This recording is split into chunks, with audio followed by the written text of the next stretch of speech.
not saying rosé all day at all.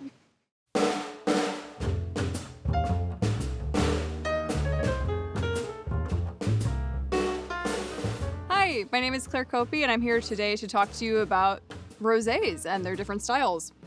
All of these, I've drunk too much.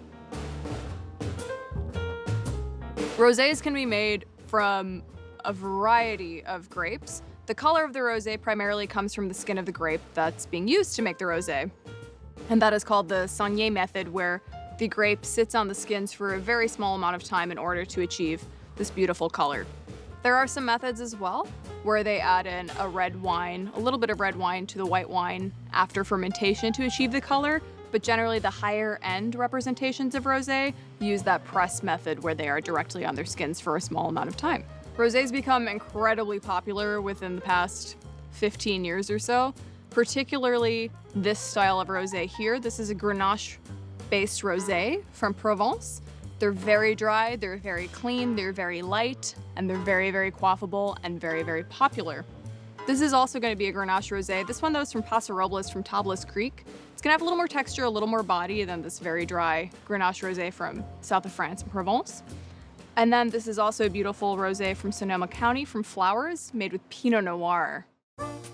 So let's go ahead and dive into this really beautiful classic representation of rosé from south of France and Provence. This is going to be 30% Cinsault, 30% Grenache, 30% Syrah, and then 10% Carignan from Vivité.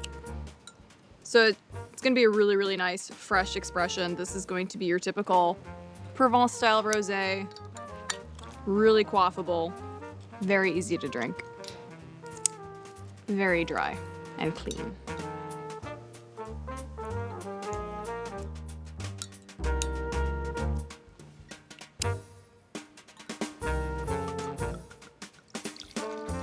Sorry, the color is this really nice pale pink, orange, and pale salmon color.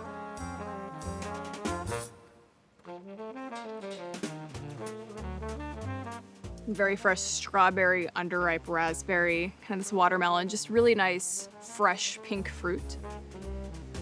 A little bit of herbaceousness.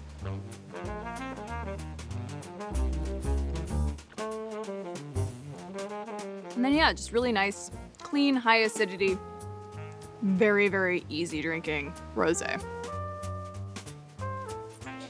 Let's move on next to the beautiful Tablas Creek rosé. So this is going to be primarily a Grenache-based blend. This is out of Paso Robles. So already you can see it's slight, but the color is similar, but ever so slightly deeper, to me at least when I look at it. Just a little bit riper looking. A little bit reduced, which is to be expected with a screw cap. So when a wine is reduced, it's tight, it lacks oxygen. It needs a little bit of oxygen to open it up. Too much oxygen can kill a wine, but you need a little bit of it to open the wine up. With these screw cap wines, they are so enclosed that they don't see any oxygen contact at all, as opposed to a cork, a traditional cork. So a lot of these wines need a little bit of swirl, a little bit of time to open up in the glass to really, truly express themselves. It is slightly riper on the nose. The fruit is a little more lush, a little more full, whereas this is a little more underripe.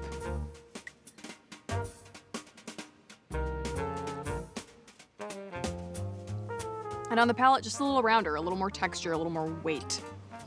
Really, really fresh.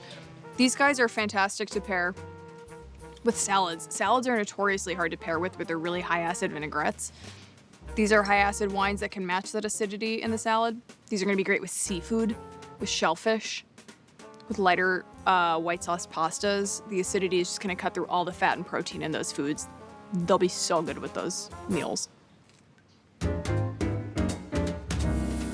Let's move on to, we're gonna go back to California, but we're gonna go a little further north to the Sonoma coast. And this is a Pinot Noir based rosé. And I do expect this to be a little more textural, a little more ripe in the fruit. Slightly different fruit.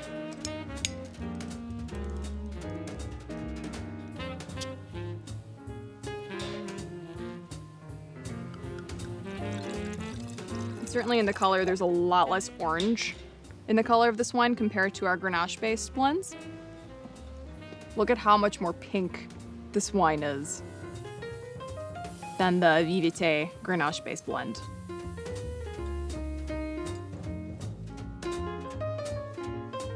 So this is 100% Pinot Noir based rosé. And there's a little bit of fun earthiness to this, a little more herbaceousness, a little bit of more mushroomy character. Not oxidized, but just this kind of white mushroom note on it.